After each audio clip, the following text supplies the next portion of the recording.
सो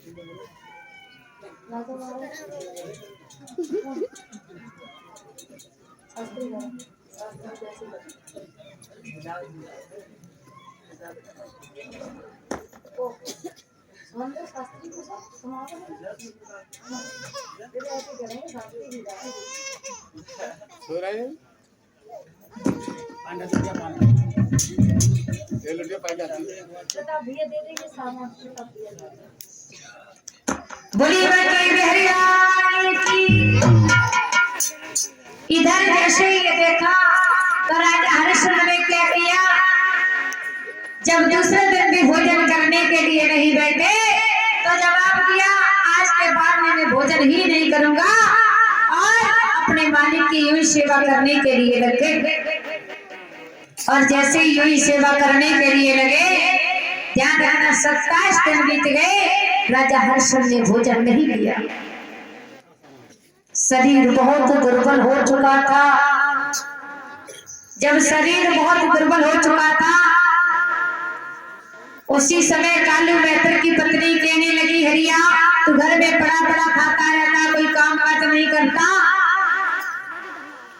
जाओ एक घड़ा दिया और इस घड़े में प्रतिदिन तुम्हें दद्दी से जल भर के लाना होगा। जब ये कहा कि प्रतिदिन तुम्हें नदी से जल भर करके लाना होगा, आज राजा हरिश्चंद्र ने ऐसा ही किया। घड़ा को उठाया और घड़ा को लेकर के राजा हरिश्चंद्र नदी पर जल भरने के लिए चले।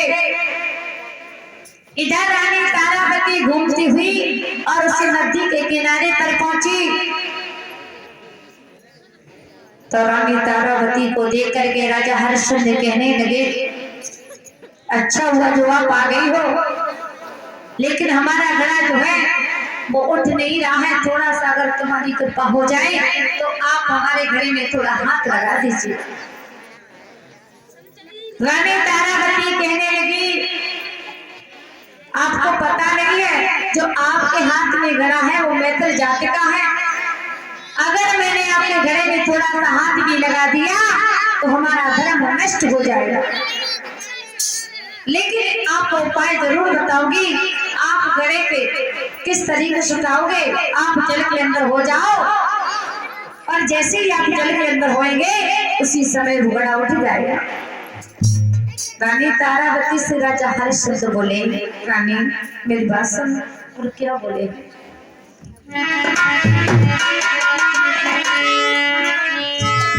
कि रानी उठवाई अरे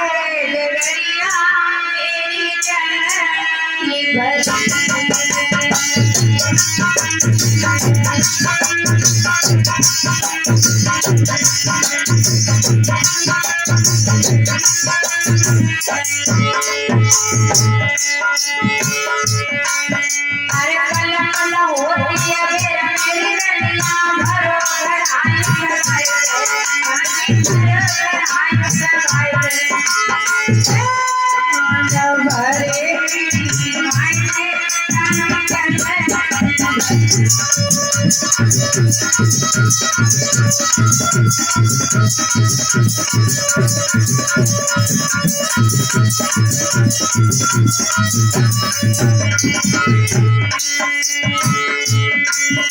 अरे कल कल होती है मेरी रनिया भरो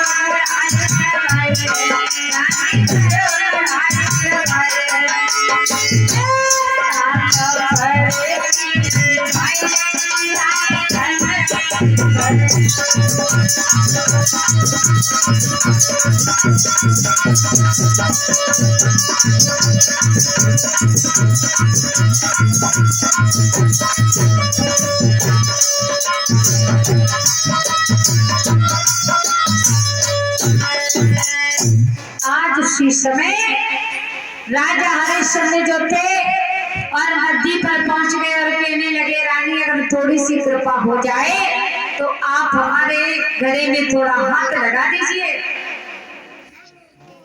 उसी समय रानी तारावती कहने लगी, पिया इस समय हम धर्म बंधन में बंधे हुए हैं, मैं आपके घड़े में हाथ नहीं लगा सकती हूँ, लेकिन आपको उपाय अवश्य बताऊंगी।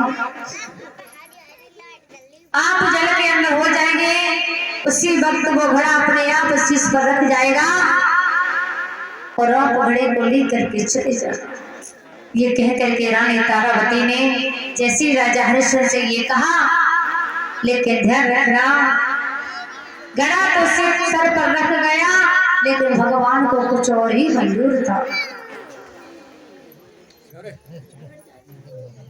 वो काटो मेहता के दरवाजे पर जैसे ही आए, अंदर प्रवेश नहीं हो सके, उससे पहले राजा हरिश्चंद्र के शीश से वो घड़ा गिर गया और घड़े के टुकड़े टुकड़े हो गए। और जैसे ही घड़े के टुकड़े टुकड़े हो गए, कालू मेहता की पत्नी कहने लगी, तूने अच्छा नहीं किया जो मेरा इतना पुराना घड़ा तुमने फोड़ दिया। जाओ, आज के बाद में तुम घर में काम काज नहीं करोगे, बल्कि मरघट पर जाकर के पहरा को लगाओ। आज राजा हरिश्चंद्र को मरघटिया बना दिया। इधर एकादशी का समय आया, पंडतानी का व्रत था। जब पंडतानी का व्रत था, उसी समय रानी तारावती से पंडतानी कहने लगी, हो न हो रानी, आज अपने बेटा रोहिदास को बुला दीजिए और बेटा रोहिदास को बुला करके हमें कुछ फूलों की जरूरत है। ऐसा ही किया। रानी तारावती ने अपने बेटा रोहिदास को बुला लिया और बेटा रोहिदास को बुला करके और एक छपरिया दी, कहा के बेटा इस छपरिया में फूल तोड़ करके डाला।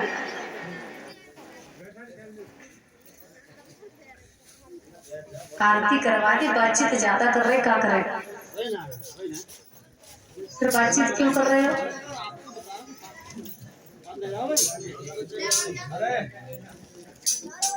इधर जैसे ये देखा, माता मेरे भगवान का भजन बोलो, बातचीत बंद करो। तुम्हें अपने होने की समझने को ना बना लेती, बातें बहुत कर रही हो।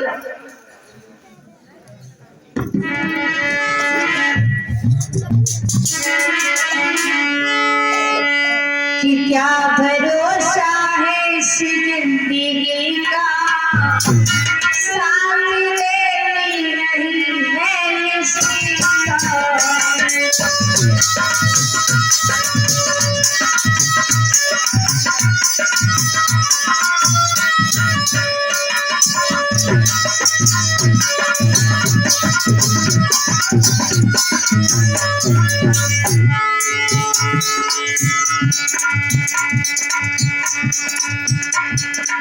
जी बड़ी देर से करके आया है, मैं तो डर गई कौन आ गया।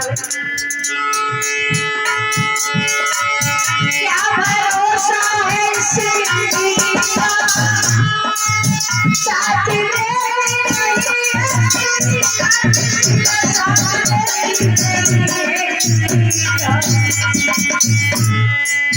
क्या भरोसा है इस जिंदगी का, क्या भरोसा है इस जिंदगी का।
क्या भरोसा है इस जिंदगी का, क्या क्या भरोसा है इस जिंदगी का, साथ मेरे नहीं है किसी का।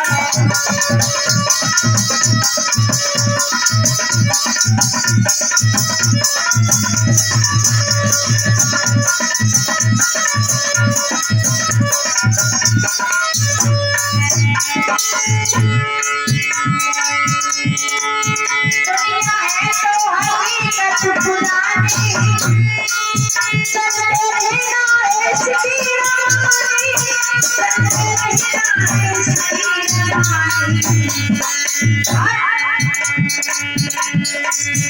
कहीं पूरा करो कहीं पूरा करो बंदगी का, साथ मेरे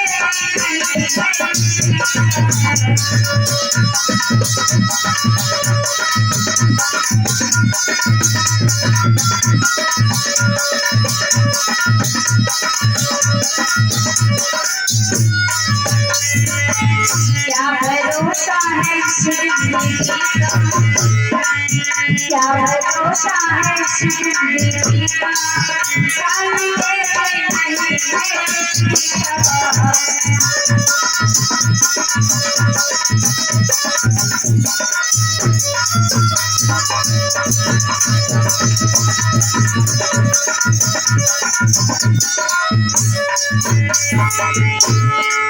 हम रहेगा मोहब्बत रहेगी, दस्ताना तो दुनिया रहेगी, दस्ताना तो दुनिया रहेगी।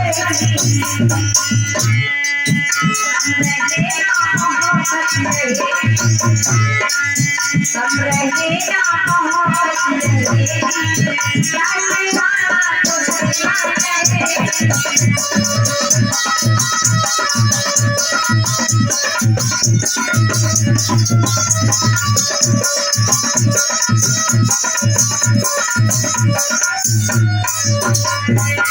क्या भरोसा है इस जिंदगी का, क्या भरोसा है इस जिंदगी का, साथ मेरे नहीं है किसी का।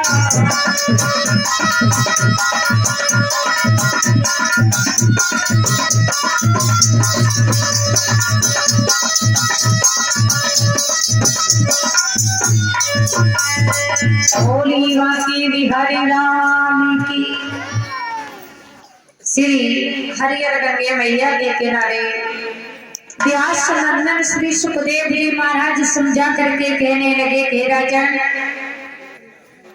इधर जैसे ही रानी तारा बत्ती से पंडितानी ने कहा कि आज एकादशी का व्रत है, कुछ हमें पुष्पों की जरूरत है, अपने बेटा रोहिदास को बुला लीजिएगा। ऐसा ही किया, बेटा रोहिदास को बुला लिया और बेटा रोहिदास को बुला करके रानी तारावती ने एक छपरिया दी और बेटा रोहिदास ने कहा कि आप जाओ फूल बाग से छपरिया में पुष्प लेकर के आओ। ऐसा ही किया। आज फूल बाग में जा करके बेटा रोहिदास फूलों को तोड़ तोड़ करके और छपरिया में रखता गया। लेकिन ध्यान रखना, एक खिला हुआ फूल था और जैसे ही बेटा रोहिदास ने इस पर फूल पर हाथ चलाया, उसी समय काले रंग ने उसे डस दिया। और जैसे ही काले नाग ने उसे डस दिया, लेकिन विश्वामित्र जी ने पीछा नहीं छोड़ा और काशी नगरी में आकर के आवाज लगा दी और कहा कि काशी के लोगों, किसी का लाल काले नाग ने डस लिया, अगर जल्द से जल्द नहीं देखा गया तो हो सकता है कि वो खत्म भी हो जाए। रानी तारावती के कोनों में जैसे ही आवाज पड़ी तो रानी तारावती विचार करने लगी, सोचने लगी हो न हो कहीं हमारा बेटा रोहिदास तो नहीं है। भागना चाहिए। उसी समय पंडितानी ने रोक दिया और कहा कि ठहर जाइए, आप ऐसे नहीं जा सकती हो, जब तक घर का काम खत्म नहीं कर लोगी तब तक आप नहीं जा सकती हो। जब ये कहा भला कौन सी ऐसी माँ होगी जो बेटे की मरने की खबर मिल जाए, क्या उस मैया का खाना बनाने में मन लगेगा, घर के काम काज में मन लगेगा। लेकिन रानी तारावती धर्म बंधन में बंधी हुई थी। सारा घर का काम खत्म कर लिया और काम खत्म करने के बाद में रानी तारावती हाथ जोड़ करके पलकानी के पास में पहुंची और कहने लगी, महारानी अगर थोड़ी सी तुम्हारी कृपा हो जाए तो मैं देख करके हमको हमारा ही तो बेटा नहीं है। जब ये कहा उसी समय जरा भी देरी नहीं की है और रानी तारावती फूल बाग में पहुंची तो क्या देखा, बेटा रोहिदास के मुंह से झाग चल रहा था। जैसे ही देखा कि बेटा रोहिदास के मुंह से झाग चल रहा था, मैया रानी तारावती ने अपने बेटा रोहिदास को गोद में रख लिया और गोद में रख करके बेटा रोहिदास कहने लगा, माँ मुझसे जो कुछ कहना चाहो कह लो। और क्या बोला है आपकी बात अपनी मैया से,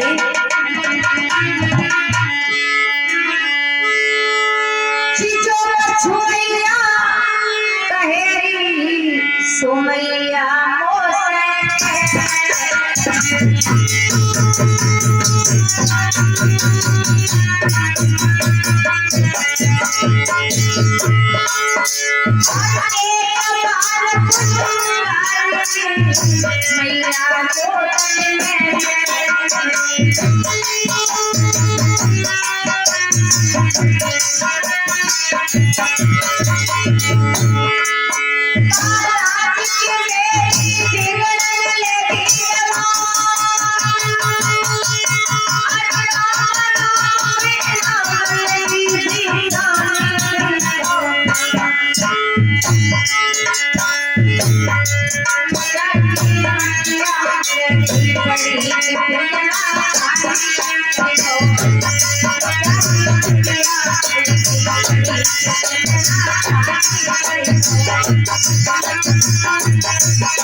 आज उसी समय रानी तारावती ने देखा और जैसे ही रानी तारावती ने ये देखा उसी समय गोद में रख लिया बेटा रोहिदास को और गोद में रख करके जरा भी देरी नहीं की है। थोड़े समय के बाद में आज बेटा रोहिदास ने अपने प्राणों को छोड़ दिया और जैसे प्राणों को छोड़ दिया रानी तारावती उसी फूल बाग में बिलक बिलक करके रोने लगी। बहुत बुरा हाल हो गया उस मैया का और कैसे रो रही है वो मैया।